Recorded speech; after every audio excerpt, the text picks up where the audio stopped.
Hello all! ఇది నా వరలక్ష్మి వ్రతం వీడియో. సో, ఆ రోజు నేను కంప్లీట్‌గా వీడియో రికార్డ్ చేయలేదు.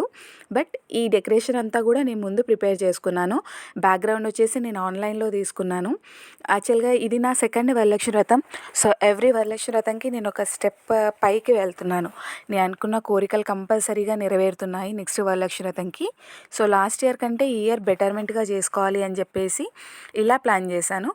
అండ్ ఈ ఇయర్ డెకరేషన్‌లో మేము మామిడాకులు, అరిటాకులు వచ్చేసి గ్రౌండ్‌లో తీసుకొచ్చాను. అది కూడా వీడియో చేశాను. అండ్ బంతిపూలు బయట నుండి తీసుకొచ్చి తోరణాలు కట్టుకున్నాము. అండ్ డెకరేషన్ సెట్‌కి వేసుకున్నాము. సహజ్ చిన్నగా ఉన్నాడనేసి నేను కలశం పెట్టలేదు. వాడొచ్చి డిస్టర్బ్ చేస్తాడు అని. సో, నెక్స్ట్ టైం నుండి ప్లాన్ చేసుకోవాలి అనుకున్నాను. అండ్ నా చేతులతో 11 రకాల నైవేద్యాలు ప్రిపేర్ చేసి అమ్మవారికి ఇచ్చాను.